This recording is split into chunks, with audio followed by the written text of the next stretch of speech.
Assalamualaikum warahmatullahi wabarakatuh. Dengan Mirza Legawa, selamat datang di Legawa Gadget.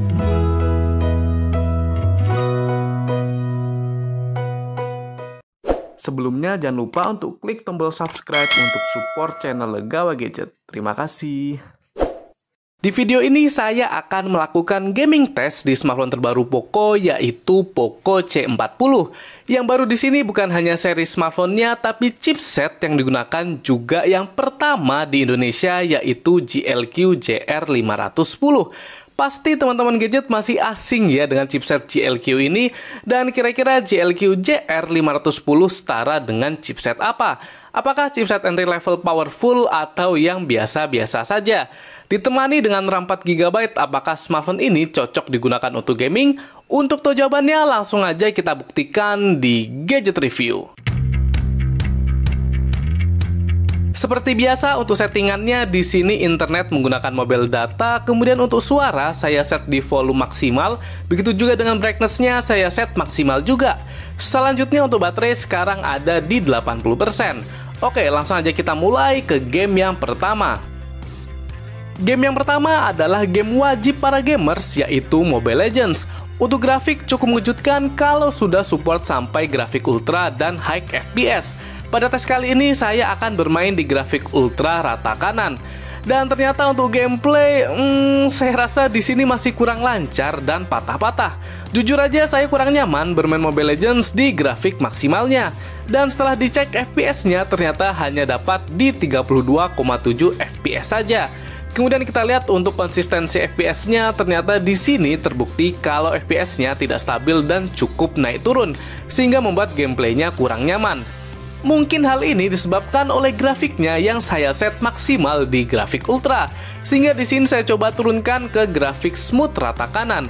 Dan untuk gameplay saya rasa sedikit tertolong karena intensitas patah-patah dan kelancarannya jadi lebih baik. Tapi tetap saja saya rasakan kalau gameplaynya ya ini masih kurang nyaman. Walaupun memang kalau dimainkan ya rasanya ini masih oke, tapi tetap saja pengalamannya kurang maksimal. Untuk rata-rata FPS-nya dapat di 41,4 FPS. Dan kalau kita lihat ini grafik FPS-nya juga masih naik turun, padahal sudah kita set di grafik yang paling rendah. Sehingga mungkin kalau mau pengalaman bermain Mobile Legends yang lebih baik di smartphone ini bisa set di grafik smooth rata kiri saja. Untuk suhu di smartphone ini tidak ada masalah karena suhu maksimal ada di kisaran 40,8 derajat Celcius saja.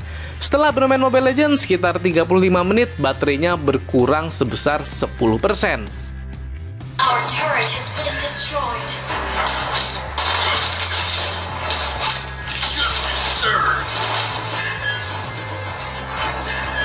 Justice prevails. Our turret is under attack.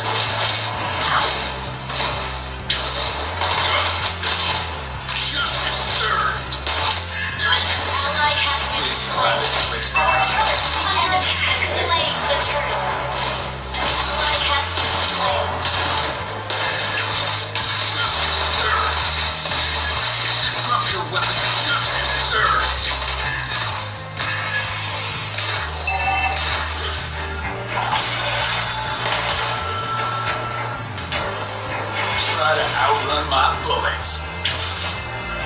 Ally has been slain.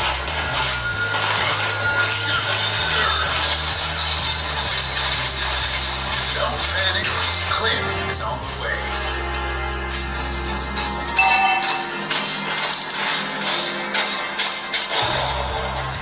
Drop your weapon and hands up.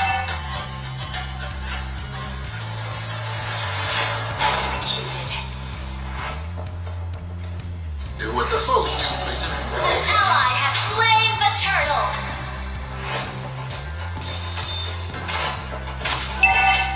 Kita lanjut ke game yang kedua, yaitu PUBG Mobile. Untuk grafik lagi-lagi cukup mengejutkan kalau sudah support sampai di grafik HD dengan frame rate high.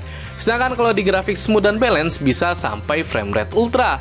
Mengingat performa sebelumnya, sehingga di game ini saya set di grafik balance ultra saja. Untuk gameplay overall sudah oke, tapi ya ini bukan yang terbaik di kelasnya. Soalnya masih saya temukan patah-patah dan renderingnya cukup terasa. Sensor gyroscope juga tidak tersedia sama sekali di smartphone ini sehingga kurang mendukung saat kita gunakan untuk bermain game FPS seperti ini. Untuk rata-rata FPS yang didapat adalah sekitar 23,5 FPS. Ya, ini masih oke. Kemudian kalau kita lihat untuk grafik FPS-nya di sini cukup naik turun dan terkadang FPS-nya bisa terjun bebas ke kisaran 12 FPS. Ini biasanya kejadian saat kita jalan ke map baru dan rendering mapnya cukup terasa. Sehingga untuk bermain PUBG Mobile mungkin akan lebih baik lagi kalau kita bermain di grafik rata kiri saja. Untuk masalah suhu, lagi-lagi di sini sangat aman karena suhu maksimal hanya ada di kisaran 42,1 derajat Celcius. Setelah bermain PUBG Mobile sekitar 19 menit, baterainya berkurang di 5%.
Lanjut ke game yang ketiga yaitu eFootball 2023.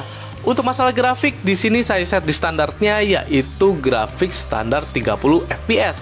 Untuk gameplay saya rasa bermain eFootball di grafik standar sudah cukup oke untuk dimainkan. Gerakannya cukup lancar dan halus walaupun memang untuk patah-patah masih sedikit terasa. Untuk rata-rata FPS-nya selama bermain dapat di kisaran 29,2 FPS. Sedangkan untuk grafik FPS-nya bisa dilihat ini agak naik turun walaupun memang untuk naik turunnya masih bisa ditoleransi. Sehingga overall bermain eFootball 2023 di Poco C40 ini sudah termasuk oke. Lagi-lagi untuk suhu ini sangat aman karena maksimal hanya ada di kisaran 41,8 derajat Celcius. Setelah sekitar 14 menit bermain eFootball 2023, kapasitas baterainya hanya berkurang di 3% saja.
Sekarang kita masuk ke game yang terakhir dan langsung saya tes yang paling berat yaitu Genshin Impact.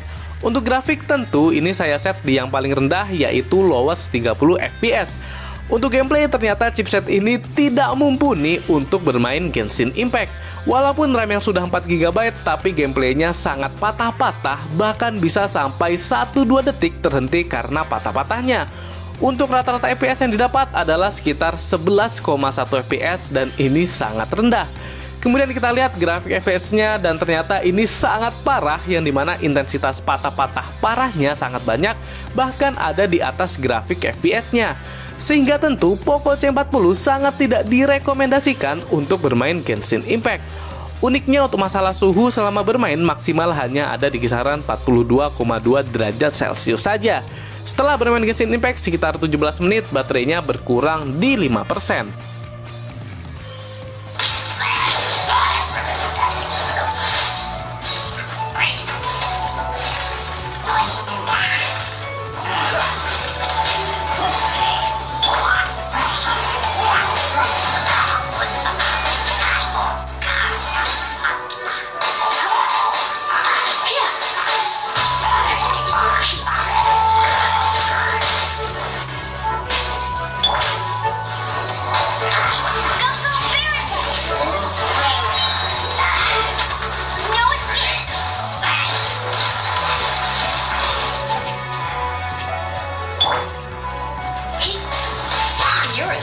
Baik, bagaimana hasil tes gaming dari Poco C40? Saya rasa di sini jawabannya cukup jelas kalau ternyata chipset GLQ JR510 bukan termasuk chipset kelas entry level yang bisa diandalkan untuk gaming. Walaupun ditemani dengan RAM 4GB, overall saya rasa pengalaman gaming di smartphone ini kurang menyenangkan dan nyaman. Sehingga untuk kalian yang cari smartphone entry level untuk gaming, saya rasa Poco C40 ini kurang recommended. Tapi untuk masalah suhu dan baterai, smartphone ini benar-benar bisa diandalkan, sehingga saya rasa smartphone ini lebih cocok digunakan untuk penggunaan kasual saja. Oke, cukup sekian gaming test dari Poco C40. Jangan lupa subscribe. Wassalamualaikum warahmatullahi wabarakatuh.